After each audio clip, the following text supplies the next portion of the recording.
Okay, welcome to the live broadcast of Most People Don't, But You Do. We are thrilled to be able to welcome to this stage and to this conversation live Jaclyn Orent. She is the co-founder and CEO of the Cultural Catalyst Network.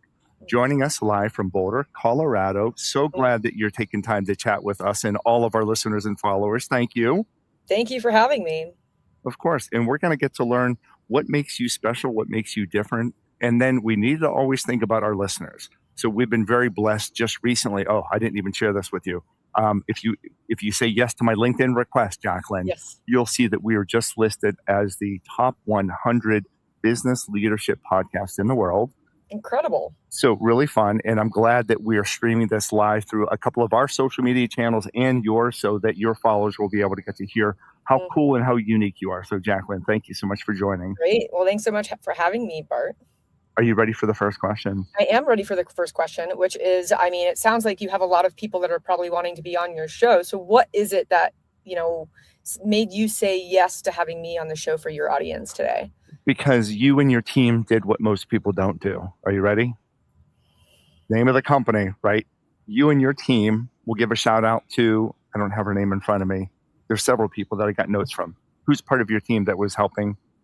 Courtney Bessard. Courtney, yes. Let's give a shout out to Courtney and also to you, of course, Jaclyn, as being co-founder and CEO. But you were doing what most people don't. You were interesting, okay?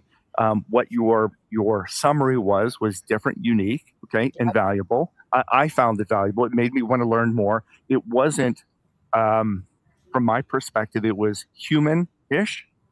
And it wasn't what you hear from everyone else. So I'll just share with you, Jaclyn, because you asked me that question. Once we get this promoted, okay, and once it goes live, as soon as we're done 30, 35 minutes, we will get people reaching out to our company by saying, I heard Jaclyn, the CEO and co-founder of Cultural Catalyst, and it reminded me of the conversation about change and networking, why you need to not look at the org chart. We have a person also that would be perfect for your show. Yeah. And that's how they lead in. So it looks like they listen. It looks like they're making it personalized, but they're really not. They're using different types of technology. God bless them. I use the technology too. But you approach it in a very unique human way, which I appreciate you and your team. Yes. Secondly, we also ask for information prior. Like, fill out this little form. You want to be on our show? Fill out this little form. Tell us more about you. Tell us what we can talk about. So I have my notes here, and here. And I'm ready to talk about that. A lot of people just want to be on the show and they don't want to do the homework, right? So there's multiple things. And to answer your last question that you started, I can't remember if you asked it before we started. And this is about you, not about me. So I'm going to be quiet in a second. Yeah, totally. But you asked, what do I hope to be able to get out of this? I want to be a new friend, right? I want you to be my new friend and vice versa. And I want our listeners to learn something new, a different perspective. Not to sell anything, not to buy anything, not to promote anything, but we want to promote you as a human being first. Yeah. And then we want people to say, I really like Jaclyn. Let me find out more about how I can get part of the social identity group. How can I use her tools? How can I follow her? That's the goal. Okay. All right. You ready for all that? Yeah, totally. Let's do it. Okay. What do you think you do that most people don't do? Besides be persistent for a podcast? Yeah. So I just want to give a really brief overview of what we're doing and why, so that it can kind of frame the conversation. And Cultural Catalyst is the first infrastructure built for societal level change, connecting powerful leaders across organizations to create cultural change none of them could create alone. Okay. So what does that mean? So I want to start there specifically. Yeah. So okay. One of the things that we do when we reach out to people like you is we actually say, hey, Cultural Catalyst, the time is now. And one of the things that I've noticed is that when I say that I'm a cultural catalyst, or that I am the co-founder and CEO of an organization called Cultural Catalyst, people raise their hand and be like, oh my God, I didn't even know that was a possibility until right now. So am I, actually. And that's actually been designed that way on purpose. And, whoa. I gotcha. Interesting. It's been designed that way on purpose because what we're actually doing in the Cultural Catalyst Network is taking 60 years of research from someone by the name of Richard Boyatzis, who spent the last 60 years researching how does change actually happen from the individual to the organization, all the way up to the community, the country, and the global processes. And the reason why this is an important conversation right now is because the systems that have gotten us here post-World War II and the current world order as it is are literally in the process of breaking down right now. I had a opportunity to get to watch Diary of a CEO last night with a historian and a Pulitzer Prize winner talk to Stephen about the things that are happening right now and the similarities in history in terms of, the rise and fall of nations. And I'm also a student of Ray Dalio, who studies the same thing with, the rise and fall of nations and when countries go broke. And so what was so fascinating for me over, my journey specifically of wanting to stand out was no longer just talking to the mind and what results we can provide people, but really creating a dream that's unique to each and every one of us. Because we all, those of us who identify as cultural catalysts, each have our own desired cultural contribution we want to make. And that actually creates a collective shared dream. And that collective shared dream is actually how a new culture gets created. So what we're doing is based off a tremendous amount of science. And what we're doing is creating the infrastructure for what I say a new world order. Okay. And what does that change? What is that change going to be? Well, it really depends on who the members are specifically. So for my contribution as the systems architect behind the network is really creating a system of enlightened leadership that creates peace on earth and leaves a legacy of love specifically. And the reason being that's mine to speak to is, in the last decade, as I've gone through the transformational process that started with a 36-day water fast after leaving corporate America and being like, who am I? What do I want? Why am I here? And experiencing places of reality that I didn't know existed. And then coming back into the world and spending the last decade integrating what I learned. And one of those things that I learned was the difference between power and force as a leader specifically. So I got given Dr. David Hawkins' book, Power versus Force, The Hidden Determinants of Human Behavior, after the fast from a number of clinicians that were helping support me get back on my feet. And it really changed the way that I viewed productivity and the way that I viewed leadership. And so what I've spent the last, 7 years from being given that book was developing leaders to lead from power and not force. And what that tangibly means is that who they are and the results that they produce either give to life or they take from life. And that even goes down into the neuroscience of how change happens and how change either stops or it continues. So what I'm actually doing is taking consciousness research, combining it with change research, and building a scalable system that allows for us to actually create the new culture that we want, whether that be intentional communities that are founded off of emotional freedom technique, which is also a research-based technique, or changing our relationship with money and realizing that we can create systems that are actually whole-serving and not self-serving, creating sustainable infrastructure that supports the whole person and not just part of the person, right? New education systems are going to be needed. And so we are in a time in history where we can either react to what's happening, or we could actually take a step back and be like, hold on, what's actually happening right now has happened before. Okay. So I'm going to ask a couple of questions just to make sure I understand it, right? I'm just trying to think from our perspective of our listeners, because we have everything from founders and CEOs to individuals that own restaurants, right? It is people that do good things for the right reasons. So as I'm understanding you, that there are tools and techniques that can help leaders become better leaders by using power, not force. Is that correct so far? Okay. And that these are tools, are these tools that you and the team can teach individuals on how to become, and I'm just going to throw out a couple of words, more of an empathetic leader, more of a sympathetic, more of a kind and gracious, leading by the pull of leadership instead of the push. of Yes. force. Am I getting it right so far? So that is part of it. And part of the Okay. network is dependent on what level of leadership you are. So when we look at Maxwell's scale of leadership, we Mm-hmm. have different leaders at different levels of development, and they need different things. So for some people, they need to learn how to produce results. Oh my Mm-hmm. goodness, it keeps popping off. I don't know. For other people, they're focusing on developing people, right, to produce results. And then Mm-hmm. at the highest level of leadership, they are focused on legacy. And we have members who are restaurant owners as well, Mm-hmm. who are wanting to role model what abundance looks like, what overflow looks like, to model a new type of leadership in that specific realm. We have Okay. another leader in our organization who's has a 1,000-year business plan, for goodness sake. Okay. They are very level 5 leaders. They are focused on legacy. And they're wanting to create systems and structures that are based off unconditional love through providing the environment and the tools for people to actualize their full potential. Okay. And then we also have another founder specifically who would be more in the level 4. So she's developing people, specifically developing leaders, and helping them find coherence, nervous system coherence within, so that they can achieve better results through their team. So she's working with teams right now in organizations. Yeah, so a wide variety of tools based on your expertise, based on the people that you're working with, and based on the people that are members of the social identity group, correct? Am I getting it? And Okay. the social identity group is Cultural Catalysts. And Okay. yes. All right. So it's a network, Cultural Catalyst Network. It's a Yes. network. It's a grouping of, I want to read a couple of things, designed for 7-figure and above founders who no longer need more information or strategy.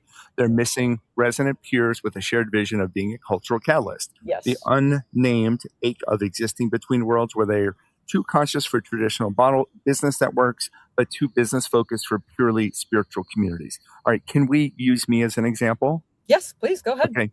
Not to role play, but so I'm an entrepreneur. Yep. And we've had our company for 7 years. I was with Ritz-Carlton for 16 years, been in hospitality. Let's see, I had a heart attack right before the pandemic. The pandemic changed a lot of things with perspective of what was important and what's not important. And then I decided that more people needed to hear good messages, kindness and gratitude and empathy. Yes. I remember that a bunch of my friends were losing their jobs during the pandemic, Jaclyn, and they were being told that they were redundant. And the crazy thing is, I didn't know what that word meant for a human being. So I actually had to look it up. What does it mean if an employee is redundant? That if a person, my friend, is redundant, what does it mean? So I did a virtual presentation called "You're Remarkable, Not Redundant," because I wanted to make people feel better. So this is what we've been doing. It's my wife and I for 7 years going around the world, sharing good thoughts on kindness, being flexible, doing what most people don't do. So that's my little scenario in podcast top 2 to 5% globally. Very Amazing. Cool. So, what would you ask me, or what would you begin to identify as how could I benefit? Yep. Or what do I need to, what would you ask me, I guess, to see, hey, look, would I be a good fit for Cultural Catalyst Network? Well, step 1, do you identify as a cultural catalyst? I don't know what that means. That's fair. So when you had the email that reached out to you being like, cultural catalyst, the time is now, what came up for you as you saw that? Oh, just that you are trying to help individuals that are entrepreneurs, and a lot of our listeners are entrepreneurs, and that you are trying to help them identify kind of what's next and identify their inspiration and purpose. So those things, those are words that I use. Those are words that resonated with me. So I don't know what a cultural catalyst is per se, but what resonated was, okay, well, this is interesting. And let me learn a little bit more, and let me have our listeners learn a little bit more. So that's the why, right? I guess that's the why we're having the conversation. So imagine I'm a potential Cultural Catalyst Network member. Yeah. What would you ask me?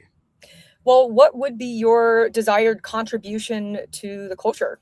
What is the legacy that you want to leave behind in terms of the culture that you create? Yes. Okay. Because it's a small company, right? It's my wife and I. So the culture that I can create is by, and you'll hear this expression from different people, and one of my business coaches and dear friend David Meltzer will say, right, leaving the room better than how it was when you arrived. So my goal is to make people feel better, get better, and do better. And the operative word in the last one is do better. right? Take action where they might be afraid, take action where they might be scared, they might be nervous, it might not be wired that they should be taking action, but then to encourage and enliven people to take action, because I believe that they can find there's answers out there right now, I believe, to find happiness and find content and find peace.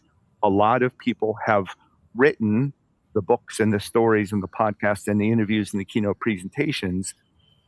Now we know that we just need to we need to apply those things, because I can live better. I'm doing the podcast actually from a gym. I was there yesterday and I'm here today, right? I can do it anywhere, but I want to make sure that I'm feeling better, getting better, and doing better. And when I woke up this morning after going to the gym yesterday, I felt better. So that's what I want to continue to do. Help people feel better, get better, and do better. In this last statement that might help spark some additional conversation, I share this, that it's easy to be, but better to become. Right? I can just be. I can remain who I am, unfit perhaps or unknowledgeable, but in order for me to become, I need to take action, because I want to become knowledgeable. I want to become fit.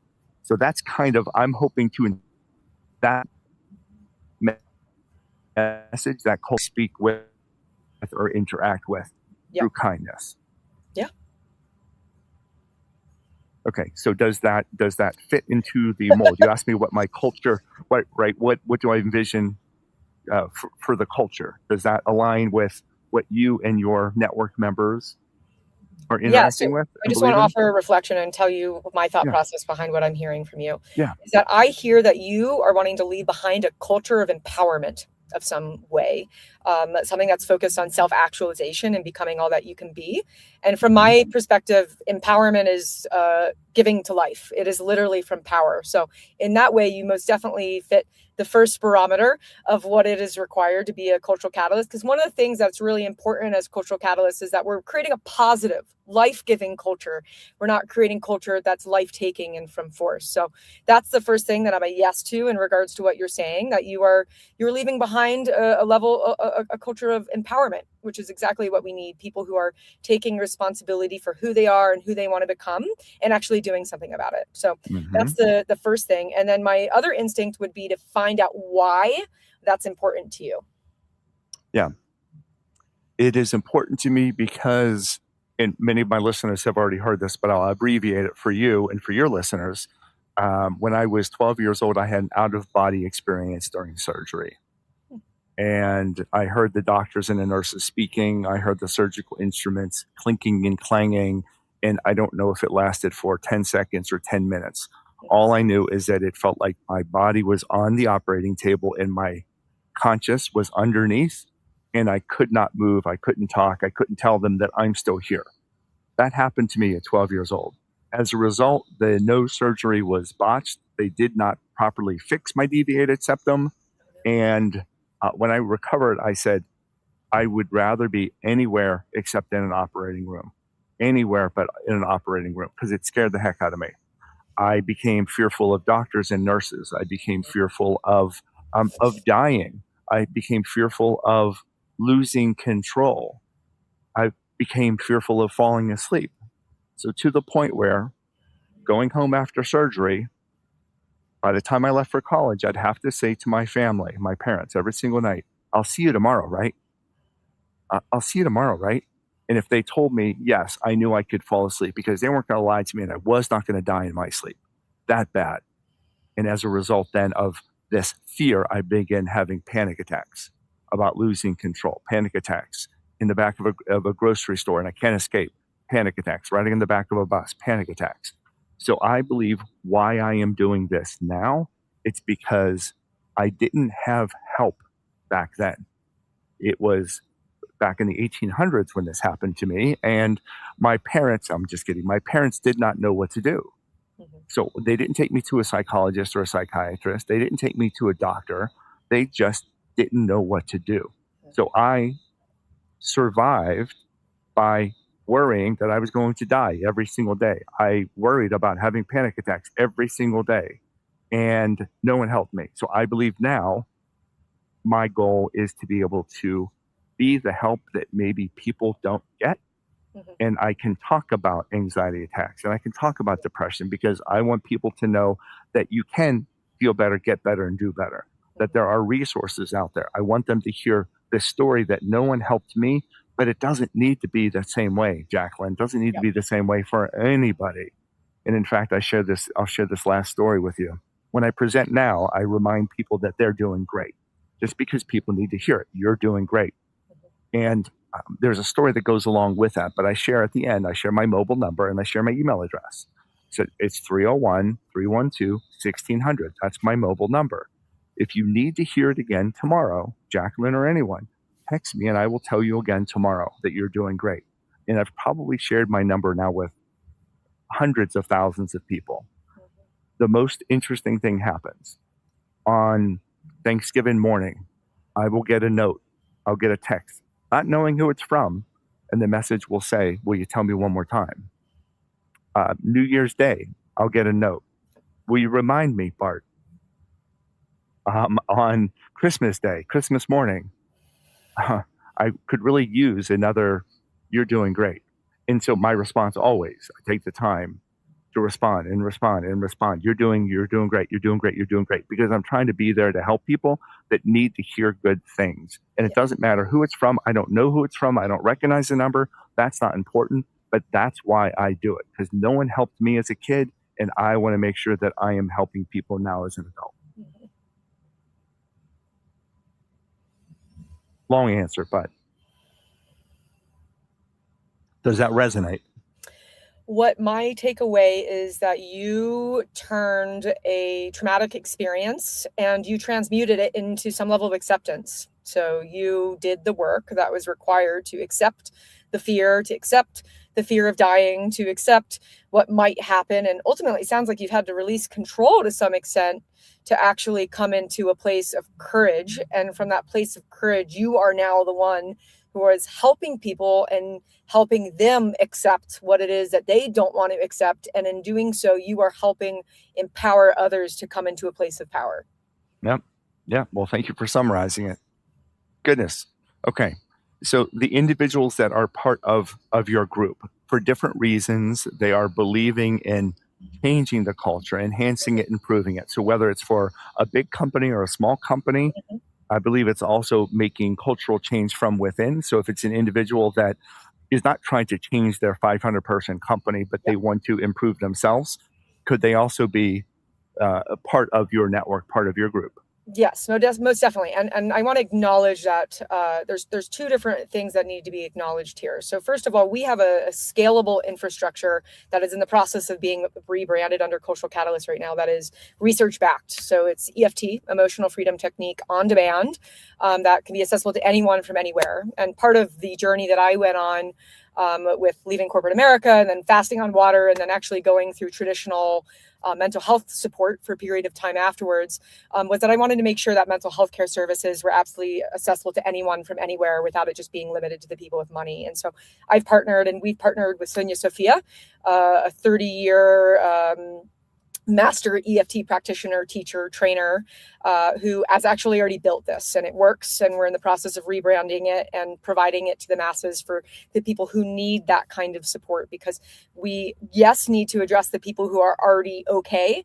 And we also need to address the people who are not okay. And I've been that person. I'm no longer that person, but it is important to me to make sure that it doesn't matter what you have or don't have access to. If you have internet, we've got you. And so we've got that part of it. And the other side of what I've actually gotten to see is for the leaders who've actually already achieved success by traditional standards, you could say, or non-traditional standards, because some people in our community are definitely non-traditional.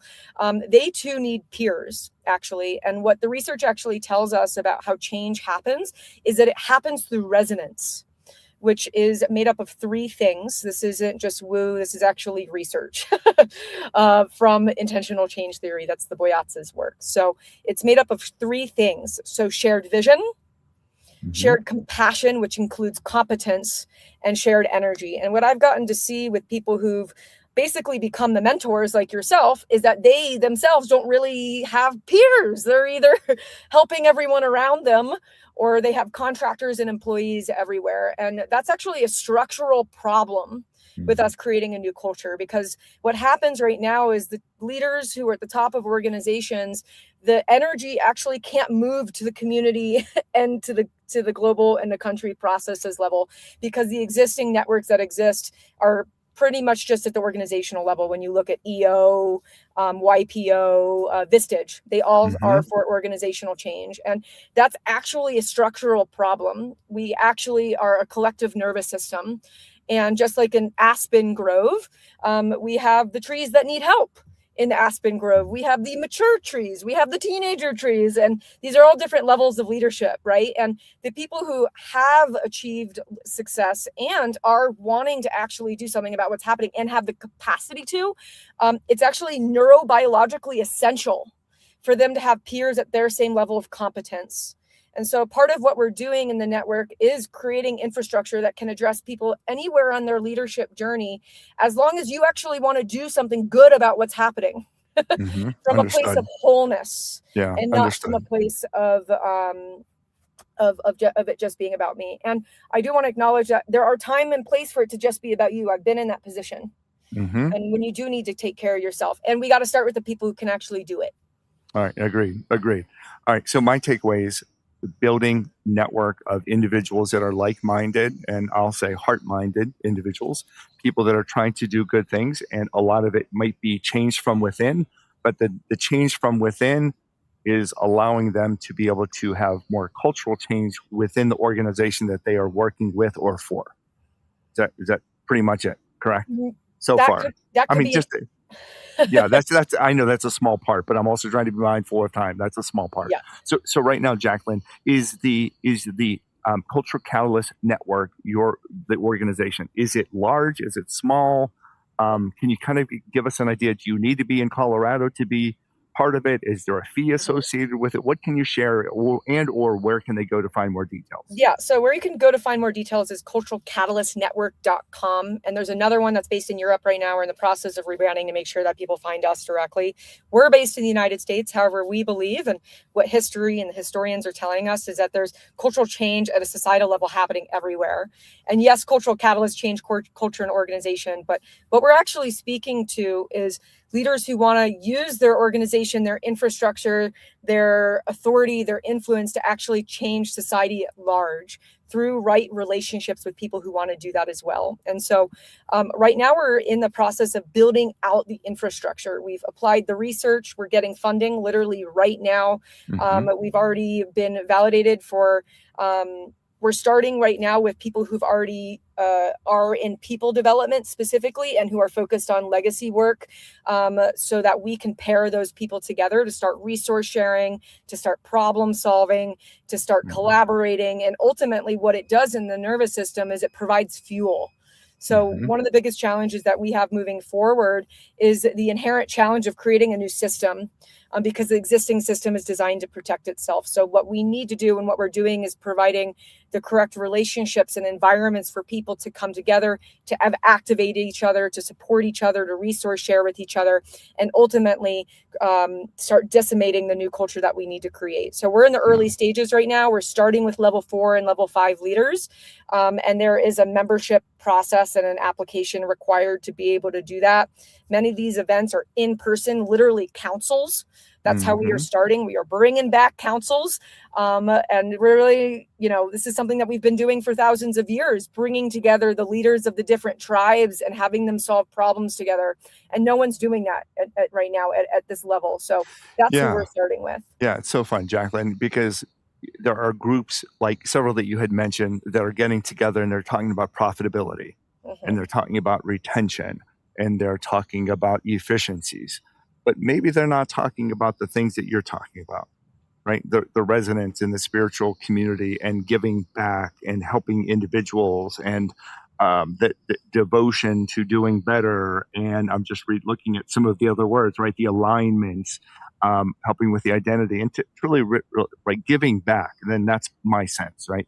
That this is an organization that is not woo-woo. It's based on science, but you are gathering people together to create in-person events, and then also the ability of connection, probably educational, probably virtual, to be able to tackle different things that you and the group have identified as being challenges, right? If nasty, we don't want that in business. So you're getting like-minded people. That's just one silly example to say, how can we get together to be able to create a better work environment, a better life, and a better world for everyone? Did I get it right? Yeah, okay. And you're right. And part of it, we are speaking to cultural contribution, right? When you look at the 6 basic human needs, we have the foundational needs of certainty, uncertainty, love and connection, and significance, right? And then the higher level needs are growth and contribution. And so when you've achieved what you set out to achieve to some extent, you actually do have a natural desire to give back. And you actually have the ability to do it. You have the resources to do it. And again, we're not leaving behind the people who want to do that too, but that's not where they're at right now. So we can actually start with the people who have that desire and actually create a new world through the people who actually want to do it. Yeah, and it's so interesting. And I did not know until, like, I love the press or the information that you shared, or you and your team, but to understand it through a conversation is just very, very powerful. You're putting together like-minded, heart-minded people to be able to create cultural change, whether it's within an organization or outside of an organization or within you, within the people that you interact with. You're looking to have people, I'm going to summarize me, right? Feel better, get better, and do better, which is so cool. Jaclyn, last question for you. We started talking a little bit about you, but I want you to fill in the blank. Most people don't blank.